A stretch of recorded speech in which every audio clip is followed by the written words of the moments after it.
కదా చదువుకునే పిల్లగాన్లు ఏమంటున్నారో. మాకు ఇత్తనన్న స్కూటీలు ఎక్కడ ప్రియాంక మేడం అనుకుంటా కాలేజీల ముంగట నిరసన చేసిండ్రు. ఎలక్షన్లప్పుడు ప్రియాంక మేడము కాలేజీలో చదువుకునే పిల్లగాన్లందరికీ స్కూటీలు కొనిస్తామని హామీ ఇచ్చింది కదా. ఇగో గాముచ్చట్నే ఇప్పుడు ఓయూ కాలేజీలో చదువుకునే పిల్లగాన్లు యాద్ చేసి నిరసనకు దిగిండ్రు. గిట్లా గిదొక్క కాలేజీలోనే కాదు, తెలంగాణలున్న శాన జాగల్లకెంచి ప్రియాంక మేడానికి స్కూటీల కోసం లెటర్లు రాసే కార్యాన్ని ముంగటేసుకున్నారు అందరూ. మాకు గవర్నమెంట్ స్కూటీలు ఇస్తా అని చెప్పి ఇవ్వలేదు, అందుకే మేము ఉద్యమం చేస్తున్నాము. మా స్కూటీలు మాకు కావాలి. స్కూటీలు ఇస్తా అని మాకు హామీలు ఇచ్చిందో ఆ హామీలు నెరవేర్చుకోవాలని మా పోస్ట్ కార్డ్ ద్వారా మా ఉద్యమాన్ని తెలియజేస్తున్నాం. ఇన్నారు కదా, అధికారం కోసం అడ్డగోలు హామీ ఇచ్చిండ్రు కాంగ్రెస్ సర్కారోళ్ళు, కానీ ఒక్కటి కూడా సకా అమలు ఎత్తలేరని గరమైండ్రు పిల్లగాన్లు. కనీసం ఇప్పటికన్నా మాకిత్తనన్న స్కూటీలు ఇయ్యాలని ప్రియాంక మేడంకి రాష్ట్రంలో ఉన్న స్టూడెంట్స్ అందరూ లెటర్లు రాసి నిరసన చేసిండ్రు అన్నట్టు.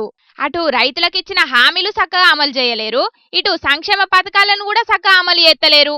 ఆఖరుకు పిల్లగాన్లకి ఇత్తనన్న స్కూటీలను కూడా ఇయ్యకుండా వాళ్ళను మోసం చేస్తున్నారని గరమైతున్నారు చాలా మంది. ఇవన్నీ పంచాదులు చూస్తుంటే రేపు ఎలక్షన్లల్లా లీడర్లు ఇచ్చే హామీలను జనాలు నమ్మే తట్టేలేరు అని అనబట్టిండ్రు ఇంకొందరు. మొన్న ఢిల్లీలో ఏం జరిగిందో చూడలేదా అనుల్లా?